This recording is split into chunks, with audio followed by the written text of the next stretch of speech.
si e pat përdorimin ndoshta të nënës me fëmijën autik, u përdor apo jo nga politika, si e lexuat? I vetmi person që ka përdorur nënën ka qenë kryeministri Edi Rama. Ajo nën ka pasur gjithë të drejtat të dilte, të protestonte, të uluriste, të shtrihesh mes rrugës, të kërkonte të gjithë drejtat që i jep Zoti për të kërkuar mirëqenie për vete dhe për fëmijën e saj. Besoj ju e pat se çka kushësh jetonte ajo nën, apo jo? E pam të gjithë, të kushtet mjerane, kishin prerë energjinë elektrike. Dhe kjo e ka çuar atë. Dhe unë pash një moment që ajo ishte aq e lumtur, që ishte me djalin e vet atje në atë protestat, mendoj që lumturia më madhe e saj ishte ajo protestat. E marrin mirëqen që ajo ka qenë në protest. A e ndalon kush atë që ajo të futet të dalin në protest? Jo, është drejta saj kushtetuese. Dhe si mundet të pretendoj kryeministri që disa me qindra e mira protestues vajnë gjetën një person atje në fund dhe e morën e sollën protest me qëllim për futur kurth policin. Po kush e ha këtë? Po ai vazhdon të përdori njerëzit me aftësi të kufizuara, vepron duke akuzuar të tjerët për atë që ai ka qenë neglizhenti më i madh i të gjithë personave me probleme. Edhe pyetja që lind, a ka vepruar ai kur e pa që nëna me fëmijën jetonte në ato kushte mjerane që kishte rënë çatia mbi kokë? Jo.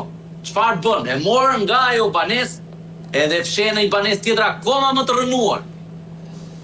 Dhe të dalim e të pretendojmë e të shajmë shqiptarët që unë po bëj kaq kohë që kohët e fundit me vërtet po na bëjnë krenar kombion, njerëzit tanë, që për 24 orë i mblodhen 120.000 euro asaj nënë edhe të pretendohet që po përdoret, që kryeministri jonë si ka dhënë një kacide, edhe i preu dhe energjinë elektrike, e na flet për sorra e korba një skifter, se është hajdut. Është tamam skifter. Grab bitçar. Rama nuk e ka mendje të shërbej njerëz të varfër, por shkon edhe merret me harumpën. Ky është kryeministri jonë, organizon mbledhje ndërkombëtare me mafia.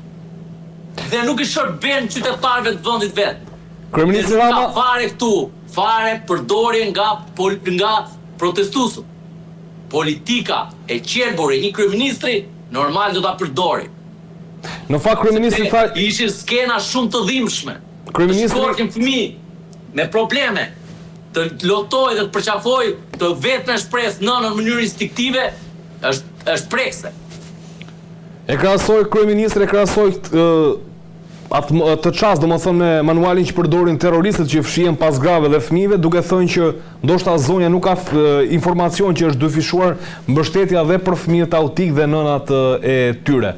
A ka terrorist më të madh se ky kryeministri që ka vjedhur çdo lloj fondi, ka vjedhur çdo lloj tenderi, ka grabitur çdo qindar shqiptarëve dhe lënë një nën atje mes katër rrugëve pa energji elektrike, pa ujë. A ka terrorist më të madh se ai? Nuk ka. Ai është terroristi që përdor imazhin e një fëmije dhe do të ta përdori në favor të vetes vet. Nuk është e vërtet. Nuk ka terrorizëm këtu. Këtu ka disa njerëz të cilët po mundohet të ndryshojnë sistemin politik. Një sistem që ka grabitur atë nën, atë fëmijë. Ky është ajo që nuk po i pëlqen këtyre politikanëve. Por janë duke vijuar dhe duke kërkuar ndryshim. Dhe të gjithë ne duam ndryshimin. Të gjithë ne, sepse nuk mundet të pretendojmë ne, kur kemi inceneratorin në Tiranës që nuk funksionon, kur kemi hemodializën të vjedhur, sterilizimin të vjedhur, check-up i vjedhur, kemi gjithë tenderat, kemi miliarda euro të vjedhura. Edhe lëm një familje në nevojë në ato lloj kushtesh, e të shajmë shqiptarët që protestojnë që për 24 orë i dhuruan 120.000 euro. Që vajten po i shërbejnë edhe në anë estetike, po i rregullojnë dhëmbët e tjera janë bërë solidar gjithë shqiptarët për të ndihmuar familjet në nevojë. Edhe nga flet një kryeminist që ase ka marrë mundimi fare t'i çojë shërbime sociale. A ka nevojë ky djalë për psikolog? A ka nevojë ky fëmijë për ky djalë për ndihma të tjera, shërbime spitalore të tjera? A ju dha ndihmë atij? Kush ja dha ndihmën? Ja dha policia? Apo ja dha qytetarët duke pastruar syt nga gazi lotësjellës? E qartë. Faleminderit Langozi. Faleminderit. Këtë protest si e pat?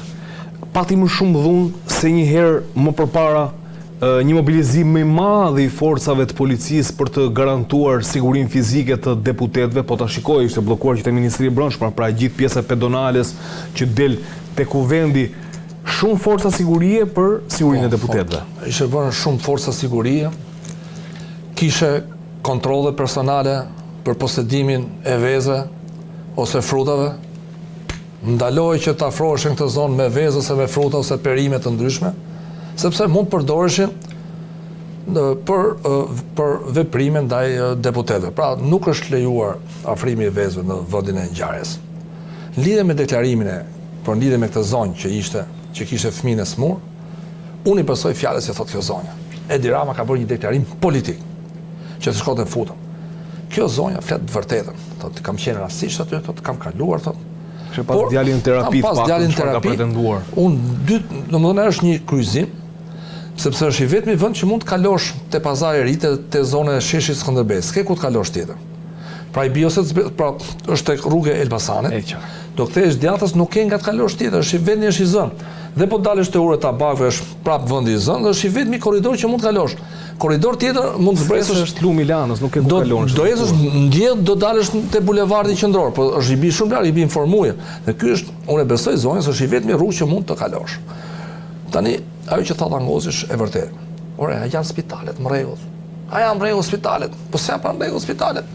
Apo bëhet propagandë me spitalet, janë shumë mirë, po s'janë mirë pra. Dhe dje kryeministri Edi Rama për herë të parë pranoi në një farë mënyrë që protestuesit kanë drejt, po kanë edhe drejt. Do diskutojmë pak më pas atë sepse kemi atë çështjen Besa.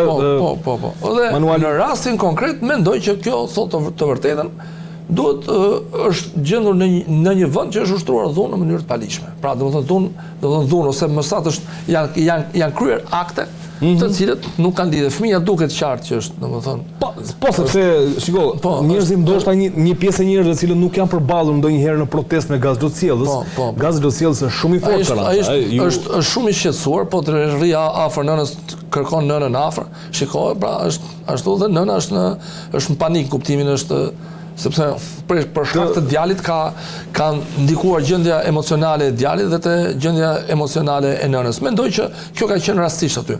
Pra nuk kemi të bëjmë me manipulim ose futjen e një personi në vëngjas, sepse është i vetmi vend që do kalosh. Tani përsa i përket përplasjeve që ndodhen. Kush le të themi kush provokoi? A do duhet të reagonte ashtu policia në atë lloj forme? A kemi ne polici të trajnuar për të menaxhuar grupe protestuesish? Qoftë edhe në këtë rast ishin me veza, po qoftë edhe me perime, domate, se që kemi parë aty. Ose me qep të prishme. Mendoj që duhet policia ka nevojë për trajnim. Pse? Sepse këtu ka pasur gjithmonë protesta që shuhen. Kjo protestë nuk po shuhet. Jo ka rënë numri, jo numri nuk ka rënë. S'është vap, njerëzit kanë një plazh. Ky numër ulet dhe ngrihet mbas të protestës. Dje për shembull kishte. Po ka njerëz që ndodhi në ka njerëz, pra problemi është i tillë. A ka njerëz që protestojnë që ka njerëz që ka gjëra që shkojnë në këtë vend. Po shkojnë pra dalin në protestë. S'mund thosh janë gjithë këto njerëz që duhen kthy përgjigje dhe numri është i madh.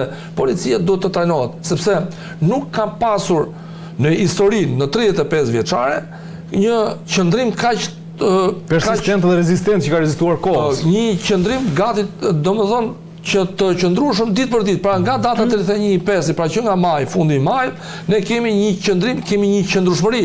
Pra kemi njerëz të qëndrueshëm të cilët po rrinë. Pra mund të jetë numri i madh i vol, nuk mund të matet jo janë pak, sot edhe çohet droni shumë larg, se droni sa më lart shkojnë duken pak, por mendoj që ka njerëz. Ka njerëz të cilët protestojnë në vendin tonë, ka gjëra që shkojnë dhe këta persona duhen dëgjuar. Pra duhen dëgjuar çfarë problematikash ka.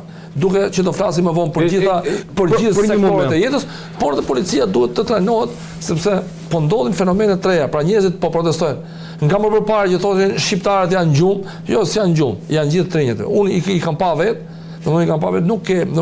nuk ke mosha që ose militant partie siç ka qenë më përpara që të marrësojnë për partinë, ke njerëz të cilët janë të zanateve të ndryshme, ke punëtor, ke intelektual, pra janë gjithë bashkë. Pra ka një energji ndryshe. Ka një energji ndryshe dhe janë të gjithë për një qëllim. Pra nuk është se po synohet për me kap me bo një parti politike, po protestohet në një shoqëri demokratike për gjëra që realisht nuk shkojnë. Fati cili u pranu nga vetë kryeministri. E qartë.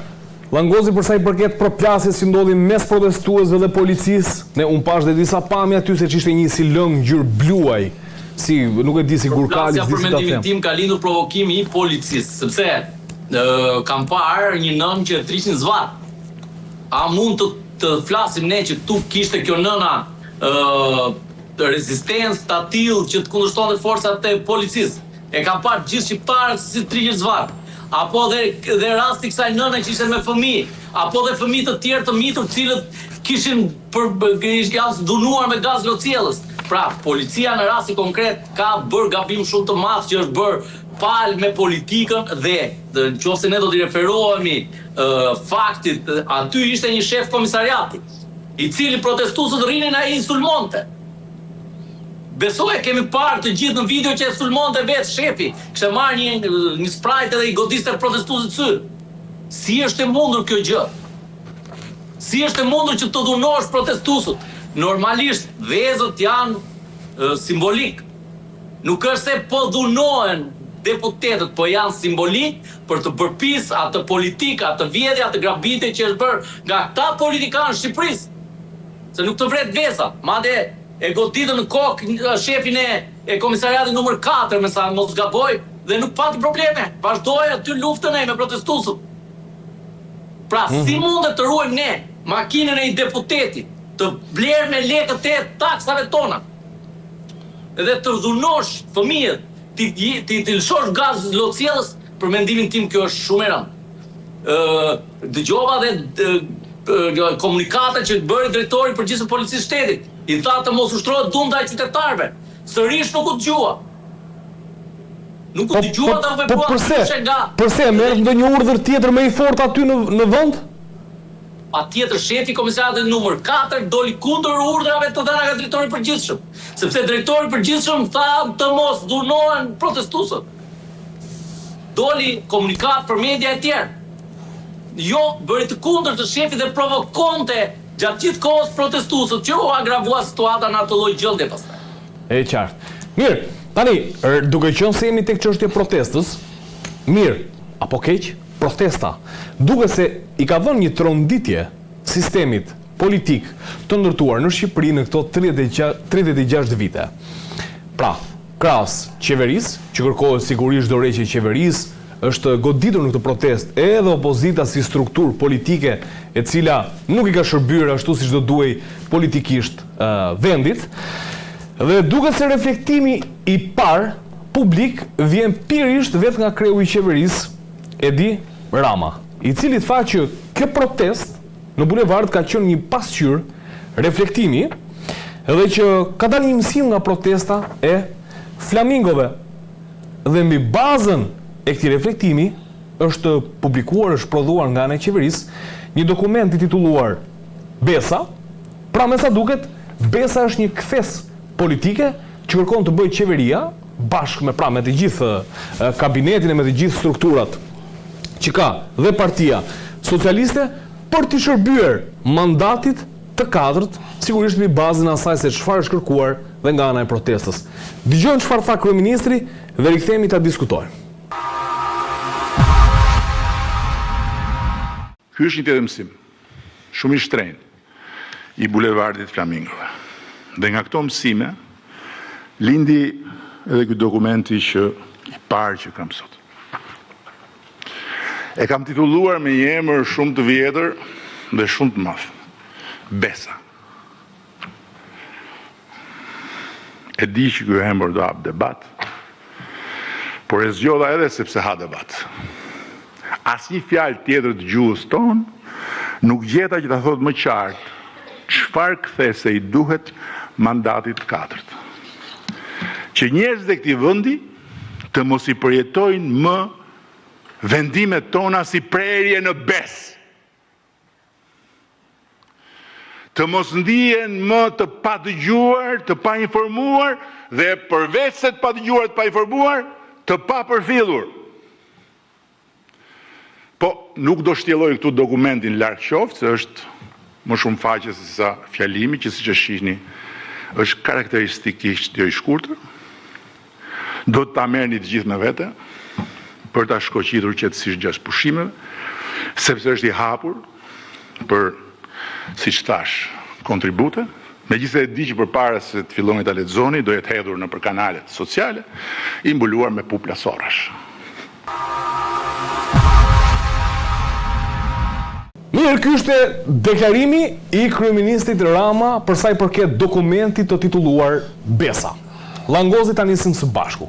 Tani, në kuptimin tuaj, çfarë është Besa që po kërkon apo po ofron kryeministri dhe po kërkohet vonë apo është krejt në kohën e dur? Andi, unë e kërkova këtë dokument se më bëri kurioz, tash hajde më base ne do bëhemi pjesë e Besës kryeministrit, por nuk e gjeta. Nuk e di, e ka publikuar në një media të gjithë dokumentin? Këtë nuk e di, të paktën nuk e kam parë të plot edhe unë gjatë kërkimeve të mia. Se herë, këtu nuk ka dokument fare. A ishte i faqe para aty, edhe një propagandë nga ana tjetër, për të bindur shqiptarët, dhe unë mendoj që kjo letër që nxori kryeministrin pa, është kali trojës për të mposhtur protestën. Pra, ai po ju fut në mes që ne shiko se duhet t'i zgjasim dorë njëri tjetrit, japim Besën që shiko unë do punoj për ju. Dhe ne do këtë do bëjmë për 90 ditë sipas atij. Po ne po bëjmë 14 vjet që presim të bëhet diçka për vendin tonë. Çfarë është bërë për 14 vjet? Është bërë grabitje, është bërë manipulim, është bërë vjedhje, është shitur Shqipëria, janë shkatruar spitalet, u larguan mjekët nga Shqipëria, u larguan të rinë nga Shqipëria. Kjo është Besa, çfarë Besë do japi ky atyre njerëzve që janë larguar nga Shqipëria për shkak të mos qeverisjes së drejtë të këtij kryeministri? Çfarë Besë do t'i japin atyre që kanë krijuar familje në Europë? Çfarë Besë do t'i japin trurit të kombit shqiptar që është marrë nga Europa dhe nga bota? Ne kemi mjekët, mjekët tani ka Gjermania punojnë atje. Ne nuk i kemi, e kishim pasuri kombëtare. Pasuria jonë kombëtare na e morën. Për shkak se nuk ishte qeverisja dur. Ne kemi shkatrim sistemi drejtësisë. Ne kemi shkatrim në çdo fushë. Atëherë çfarë Besë do t'i japim ne kur një qytetar nuk merr të drejtën e vet të pensionit dhe rri 20 vite në procese gjyqësore? Çfarë do t'i japim Besë ne kur një gjyqtar patronazhist i rrëzon të drejtën e pensionit një kooperativisti? Sepse kështu e ka uzuar fryma e partisë. Ne kemi gjyqtarë dhe prokuror partijak sot, që komandohen si telekomand nga kryeministri. Dhe ne nëse nuk do kemi drejtësinë, ne nuk do kemi më shtet. Drejtësia përfundimisht është e kapur nga shteti, nga qeveria, nga kryeministri. Dhe ne nuk mund të pretendojmë më për Besë, sepse Besa nuk është kryeministri, po është drejtësia. Sepse kur ai kryeministri shkel atë marrëveshje që ka propozuar, do të shkojmë gjykatë. Edhe kur nuk kemi gjykata, ku do shkojmë? Kur ne kanë zaptuar gjykatat, patronazhistët, persona që kanë shërbyer pushtetit, si Ina Rama me kompani që kanë dalë atje pas lloj procedure u bën gjyqtar. Dhe ne nuk mund të pretendojmë për Besë, se na nxjerr kryeministri një flet A4 me ngjyra e duke na thënë ja ku e keni dokumentin. Duhen prova. Po mirë tani, avokat, a mendon se është një strategji e mirëfillt e qeverisë e cila pasqyron reflektimin që ka ardhur nga protesta e këtyre afro 2 muajve, apo është strategji që sigurisht pushtetet kërkojnë për të mbajtur në kontroll situatën? Tu kemi kalin e trojës dhe nuk duhet ta besoj askush, se kryeministri po mashtron, është duke ju dhënë diçka, një letër A4 dhe shko sa tallë se është kjo. Se çdo lloj projekti publik, çdo lloj udhëzimi, çdo lloj projekt që mund bëjë qeveria, duhet ta shohim ne, bëhet publiku, duhet ta di publiku, është dakord se është dakord, kush është ai pa konsultim publik, ta nxjerrë atë çfarë mendon, ta nxjerrë, ta marrë vesh çfarë do bëj ky për 90 ditë, se pas ka shkopi magjik që për 14 vjet ka vjedhur dhe për 30 ditë, 60 ditë, 90 ditë do bëj ka Shqipërinë. Kush e ha këtë? A e besojnë më shqiptarët një gjë të tillë? nuk e besojnë.